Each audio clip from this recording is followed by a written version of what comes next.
Operation Tulong USA.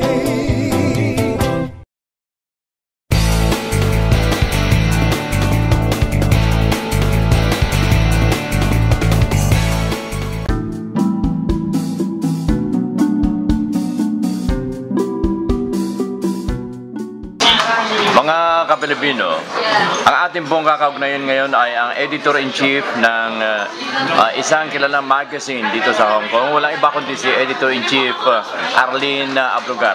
Arlene, gusto ko malaman kung ilang taon ka na dito sa Hong Kong? Mag-8 years na po, Sir Manny. 8 years? 8 years na po ako nag-work dito. I came here 2004. Anong masasabi mo sa buhay OFW? Well, ang buhay OFW is very challenging po.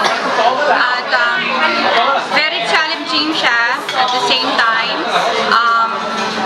Malaki ang naitulong dito sa akin personally at only my family. At dito sa Hong Kong, I think this is the city, you know, na wherein ang mga OFWs dito, they have a lot of opportunities. Aside from being domestic helpers, there's a lot of big opportunities that are in store for OFWs right now.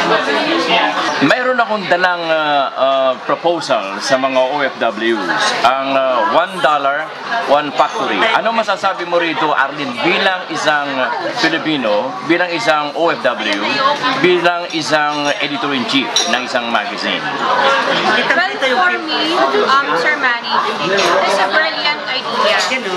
No? Napakaganda po ng idea ninyo.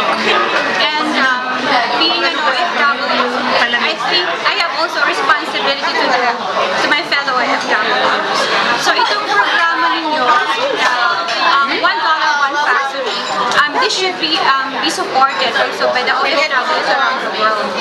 Kasi this is the right time na magkaroon ng collective efforts ang mga OFWs para naman makatulong sa Pilipinas. And this is something, you know, this is a project that they can be proud of for the rest of their lives na nagtatrabaho sila.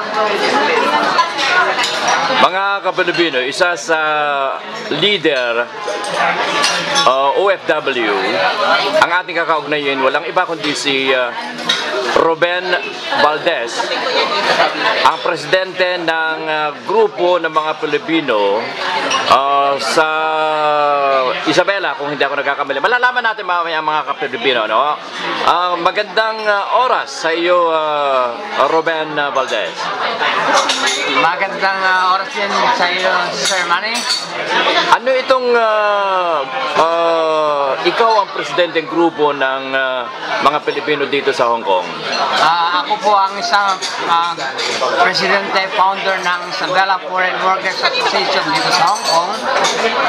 At meron akong membro na mahigit na 100. May i-present ako na project para sa ating mga OFWs. Ang $1, one factory. Ano po ang inyong damdamin hinggil dito?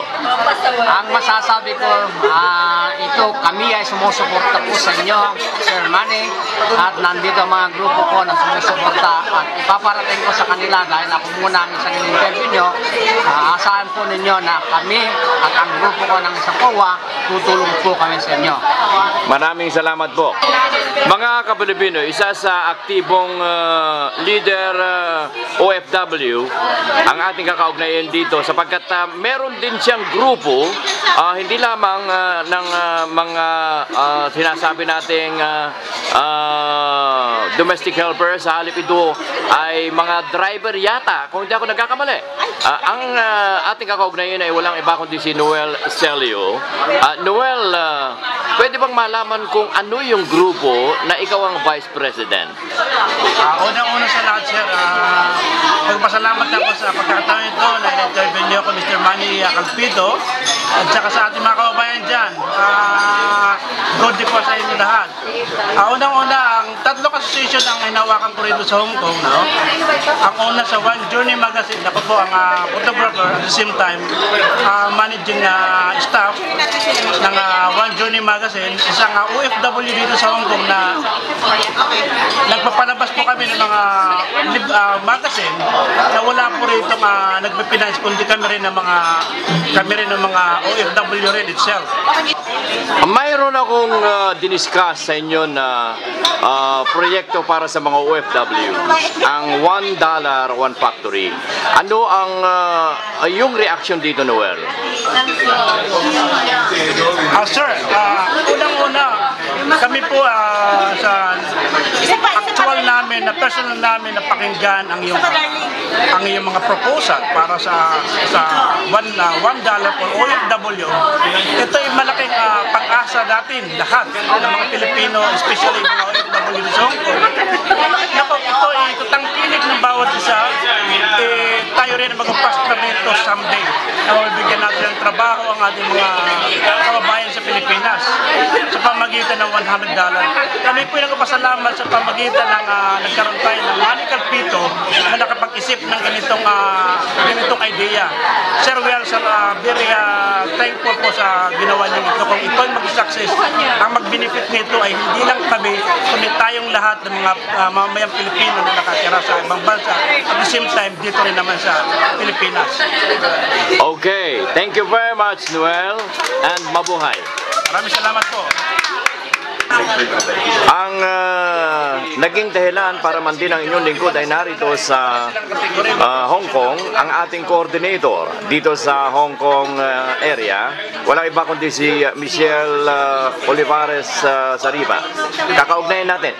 Michelle, maraming salamat sa iyong koordinasyon dito para maging matagumpay na ma-meet ko ang mga ilang kinikilalang OFWs dito sa Hong Kong. Isang karangalan nyo po, makakita kayo dito at nakadaupang palad kami dito ng OFW. Ilang taon ka na rito, Michelle, sa Hong Kong? Siyam na taon nang nanilihan sa isang amo lang po. Aba, talaga din naman. Sa loob ng 9 na taon na yan, ano ang mawiwika mong pinaka-homesick na panahon na ikaw gustong umuwi sa Pilipinas? Balik ko na po doon sa aking amang sa operahan. Yun po, sa time na yun ako umuwi para pumaalagaan yung tatay ko. Yun po. Nakauwi ka ba noon? Opo, nakauwi po ako nung time na yun. Awan ng Diyos, pinayagan din po ako ni Bossing. Kung tatanungin ko sa iyo ngayon, sa loob ng let's say 3 years, ano nakikita mo sa sarili mo dito sa Hong Kong?